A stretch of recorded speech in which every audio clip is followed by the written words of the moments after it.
All right, Accounting 2 kids, welcome to 21-2, which is deferrals. Deferrals are kind of the opposite of accruals. We're going to talk about when we receive cash as deferred revenue and also when we pay cash on a deferred expense today. So moving on over, our sample company, remember, is Sun Treasures, and Sun Treasures actually rents its store space. So it could be in a strip mall, it could be an actual mall, it could just be a storefront along the way that another property owns, and we rent it from that company. So the lease that we signed allows our company to actually sublease extra space that it may have. So maybe there's an extra office in the building. Maybe there just happens to be more space on the end. Whatever it happens to be, we can sublease that to someone else. So in November, our company, Sun Treasures, signs an agreement to sublease a portion of their store space to another business called Cones and More. I'm hoping that that's ice cream and not like construction cones or something, but we'll see.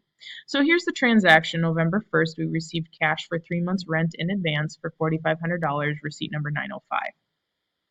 Now, when a company like Sun Treasures has received cash but they haven't earned it yet, we call that deferred revenue.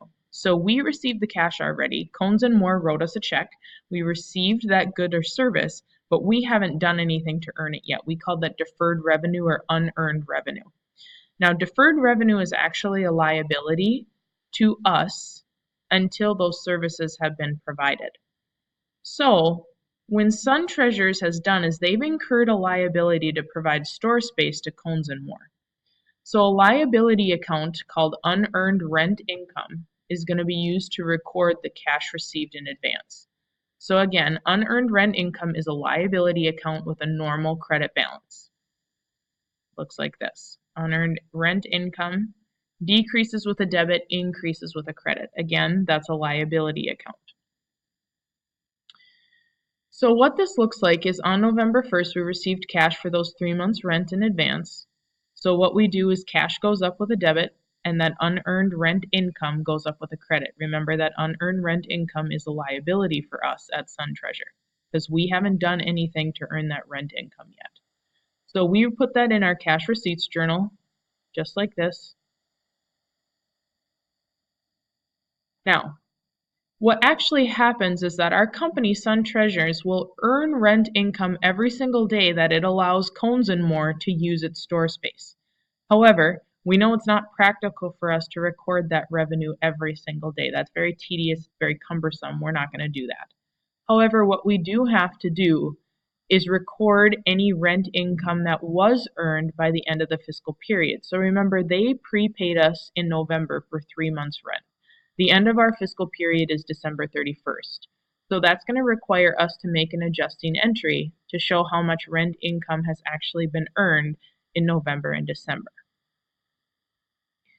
So in order to calculate that, what we do is we take the total rent received and divide it by the number of months that they prepaid. So they paid us $4,500 for 3 months, which means our rent income per month is $1,500. And then because the end of the fiscal period is November and December, that's 2 months, we take $1,500 times 2 and we get a $3,000 adjustment that we need to make. So what that adjustment looks like for this deferred revenue is that our Sun Treasures company is actually going to record this income in a separate income account. It's not going to go into sales because we didn't sell anything. Instead, it's an income from a non-operating expense. So we are going to put it in an account called rent income. And rent income is an income account, so it increases with a credit and decreases with a debit. And what happens, that just was rent income, so we know what that looks like. What the adjusting entry looks like is we actually debit unearned rent income. Remember, that's that liability account. We're going to reduce it by $3,000 because they've earned, or we've earned that income now. And we're going to put it into rent income is going to be credited for the same amount.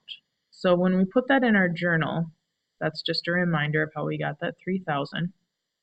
Unearned rent income is going to go down by $3,000. And rent income is going to go up by $3,000. Again, remember here this new balance. This is going to be key. We're going to talk about that here in a second. That's the $4,500 with our adjustment, meaning our new balance is a credit of $1,500. But again, that adjusting entry, unearned rent income, debit for $3,000, rent income, credit for $3,000. Now, after that entry is posted, unearned rent income still has that balance, like I just showed you, of $1,500, which actually represents the 1 month of rent that still isn't earned. It isn't January yet. We haven't earned that rent income yet, so it's still sitting there in that liability account. Now, because this entry does not affect either a payable or a receivable account, there is no reversing entry that we need. So we don't need to do like we did with the accruals because there is no payable or receivable. No reversing entry is needed for these two. Now on the flip side of things, let's look at Cones and More for a second. I know that We Are Sun Treasures is our company, and we recorded the deferred revenue, but Cones and More also has to record an entry for this transaction. And let's look at it from that side here. So Cones and More is going to record the rent as, or will eventually record rent as an expense, just like we've done since Chapter 2 in Accounting 1. Rent, when we do it, when we pay it, we turn it into rent expense. But remember that rent is not an expense at the time of payment because we prepaid for 3 months. So payments for goods or services which have not yet been received are called deferred expenses. And most of the time what we do is we actually list these as prepaid expenses. Just like we did for prepaid insurance, we're going to do the same thing for prepaid rent. So Cones and More is going to record this in an asset account called prepaid rent at the time the rent is paid. Again, that's an asset, just like prepaid insurance, that increases on the debit side and decreases on the credit side. So when we paid for cash for 3 months rent in advance, remember we're Cones and More now for $4,500. The prepaid rent goes up for $4,500 and cash goes down. So that's going to go in the cash payments journal. Pretty simple so far, just remembering that that's a prepaid asset there, prepaid rent. But just like we did with the deferred revenue, Cones and More doesn't actually incur rent expense until each day that it's allowed to use that store space. Again, not practical to record something every single day. So any rent expense that gets incurred by the end of our fiscal period, remember November, December, has to be shown on our financial statements. So that means that Cones and More has to make an adjusting entry to show how much rent expense has been incurred to date. So what that looks like is Cones and More use 2 months rent, same way we figured this before. Take total rent divided by 3. 1,500 times 2 is still the $3,000 adjusting entry amount. So what happens is we record this adjustment in the expense account rent expense. We've worked with this one before. Rent expense gets debited for that adjusting entry amount of $3,000 to show how much that they have incurred in November and December. Then what we need to do is credit prepaid rent, remember that asset, because it's no longer at its full value because we've used 2 months of rent. So after that entry gets posted, prepaid rent is actually going to have that balance of $1,500 again, which represents 1 month of rent that they still have prepaid. And again, just like it did with the deferred revenue, there's no entry that this entry doesn't establish any balance in a payable or receivable. So again, we don't need a reversing entry with this one. So just looking at our rent expense, prepaid rent, here again is that balance of $1,500 after that adjustment gets posted.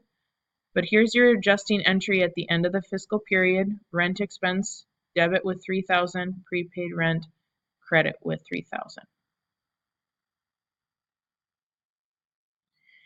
Now, the adjusting entries for the deferred revenue and the deferred expenses that we just talked about have to be recorded at the end of a fiscal period in order for those financial statements to be accurate. Because each entry for a deferral affects both a balance sheet account and an income statement account. Because remember, the prepaid rent is an asset, and the unearned rent income is a liability. So those are balance sheet accounts. And then we also have rent income, which is an income statement account, as well as rent expense. That's an income statement account. So both of your financial statements would be incorrect if we didn't do these adjusting entries for deferrals. So it's super important that we do these to make sure that we are as accurate as possible should we be audited. And so that's going to lead us right into going over to 21-2 to do our work together.